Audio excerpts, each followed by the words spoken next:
Welcome, my friends, to a new episode of Frameworks. This is Shadi Abou from British E-Training Center. And today we're going to talk about the PPP framework. Present, practice, produce. And today we're going to talk about the stages of this framework, and we're going to see how these stages are realized in a wonderful course book. So let's start. Now, my friends, let's have a look at a wonderful book released by Macmillan Publishing House, and it is called New Inside Out. And this is the version released for intermediate students. Let's have a look at a lesson there and see how the PPP framework exists in that lesson. So, shall we? Now, one of the questions that CELTA candidates, CERTESOL candidates, TEFL candidates ask a lot is, how do we see, how do we recognize frameworks inside course books? And it's a fair question, because it's not easy at the very beginning when you're studying an initial certificate in teaching and you want to become a teacher. It's not easy to recognize frameworks immediately inside course books. So, but I always say to my candidates, one of the easiest ways of discovering what language framework you have inside the lesson is this: when you have a test at the very beginning, and obviously this is TTT, test, teach, test. And when you have a passage or a text, whether it's a listening text or a reading text, you know that this is text-based presentation. But when you don't have a test and you don't have a text, and you find that the coursebook writer is starting with the teaching part, talking about the rules, then this is the PPP framework. Okay? So let's have a look at this coursebook page. And as you see, it's a vocabulary lesson, obviously. And the first question, as I said before, look at the adverbs in the box and the sentences in the table, answer the questions. And when we focus on the question, we have 5 adverbs. We've got absolutely, extremely, fairly, really, and very. And we've got with gradable adjectives, with non-gradable adjectives. So we can see that the rules are being discussed in here, what is used with gradable adjectives and what is used with non-gradable adjectives. Then when you see this, a question focusing on the rules directly, you know that this is PPP. This is present, practice, produce framework. Now, what is the first stage? That's a very important question. And the first stage in the PPP framework is the leading stage. Now, let's go and see whether the coursebook page gives us a leading stage or not. And obviously no, because the first question is focusing on gradable versus non-gradable adjectives. And this means that we need to come up with the leading. And someone might say, Shadi, how can we come up with a leading? We want to see the topic. We want to know the topic of the lesson. And when you look at number 1, still question number 1, the topic is not clear because the focus is not on the topic here. The focus is on grammar. The focus is on vocabulary, language. So when you go to number 2, yes, we've got some adjectives, but still, you can't tell what the topic exactly is. And then you move to question 3, combine adverbs from exercise 1 with that. No, that doesn't tell us about the topic. You go to the pronunciation part, again, still not clear. But yes, that speaking part at the end will show us what the topic is. Now, let's read it. Imagine you are in the following situations. What emotions would you feel? Use words in the box or your own ideas. Now, look at the words in the box. Angry, bored, embarrassed, excited, frightened, nervous, thrilled, worried. All of them are negative adjectives, except for excited. It's kind of neutral, which means that the topic here can be negative situations or difficult situations. Because look at A, going on a roller coaster at the fair, and then B, galloping on a horse, and then C, being stuck in a traffic jam, D, being stopped by the police. So it seems that all these situations are negative ones. Now this will inform our leading stage. So now what we can do is that we design a leading about embarrassing situations. And why not? It could be a short video. You can just, go to YouTube and check a video that would support, the idea of a negative situation, and also if it can help the students use some non-gradable adjectives along with the adverbs, that would be also great. So let's go to YouTube and see what we're gonna have. I'm going to write Catherine Tate tactless, and I'm going to search. Oh, wonderful. Lots of videos, eh? And again, this video is taken from a wonderful show by Catherine Tate. It's a BBC show. I guess it's called the Catherine Tate Show. And now let's play this video. Okay, wonderful. So you play a funny video like that, and you use that video as a kind of a leading for your students.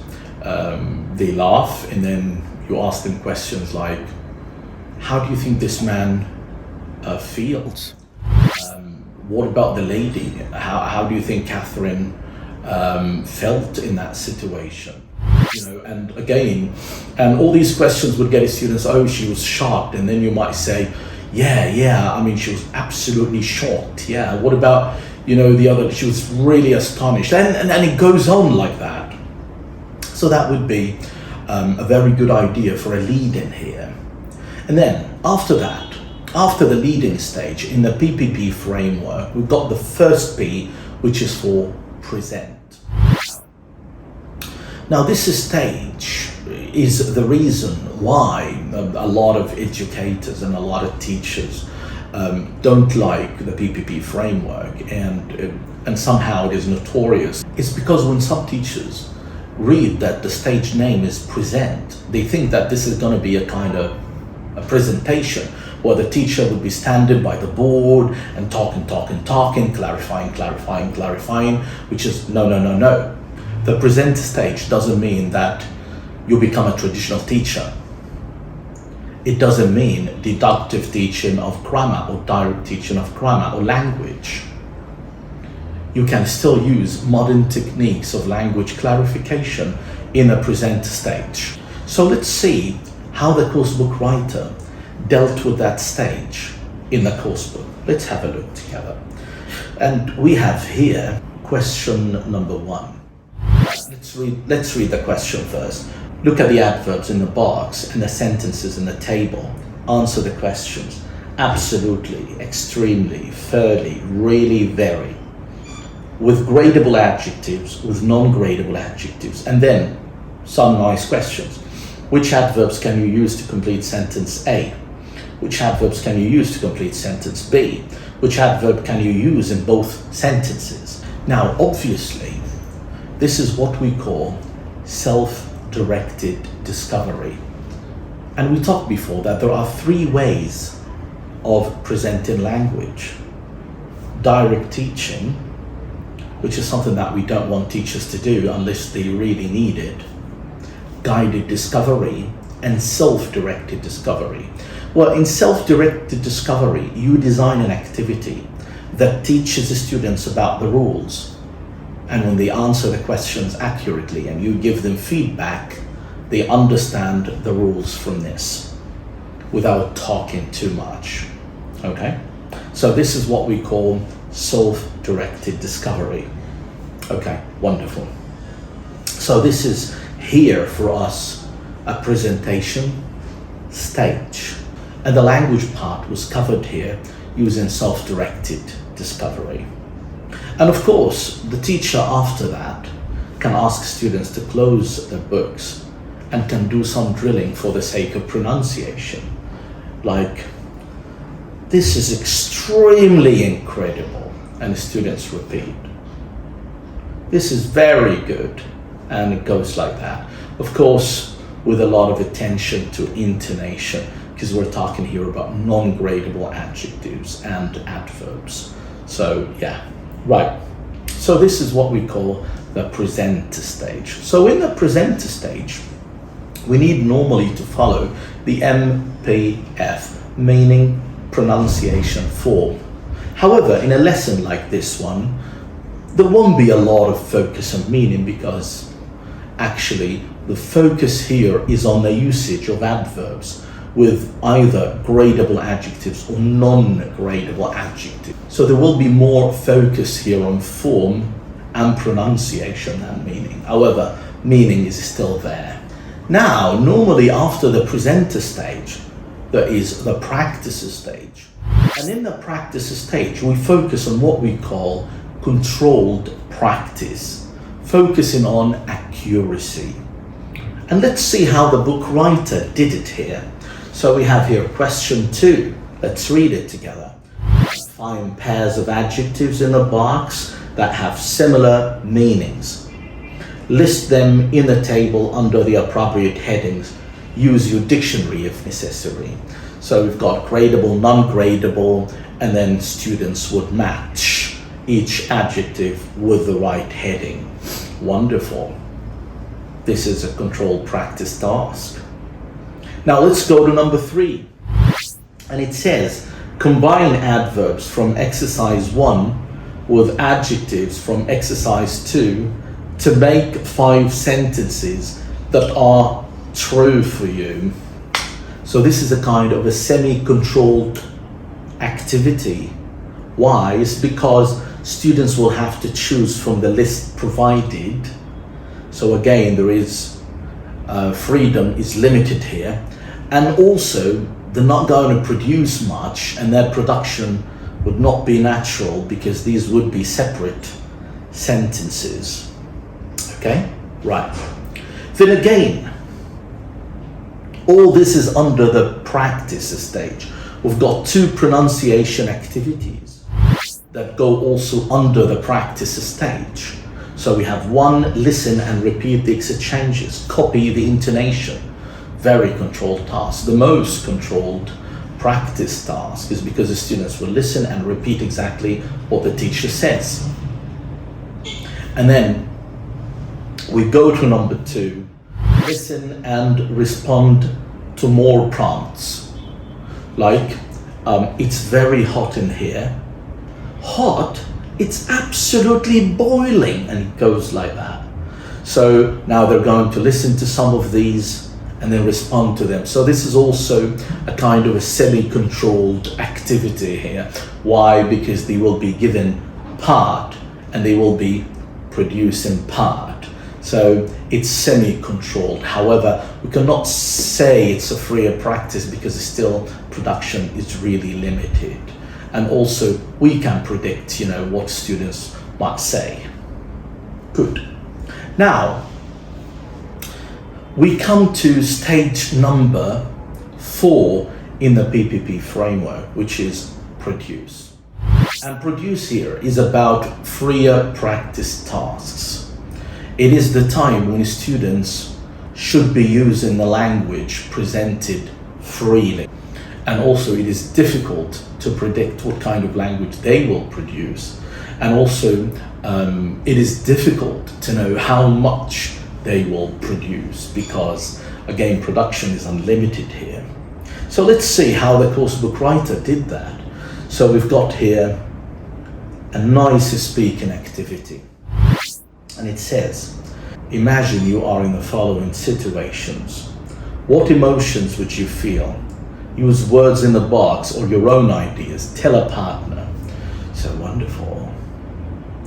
Okay, so we can see how many situations, 1, 2, 3, 4, 5. We've got 11 situations, so that's a lot of speaking. That's a lot of speaking.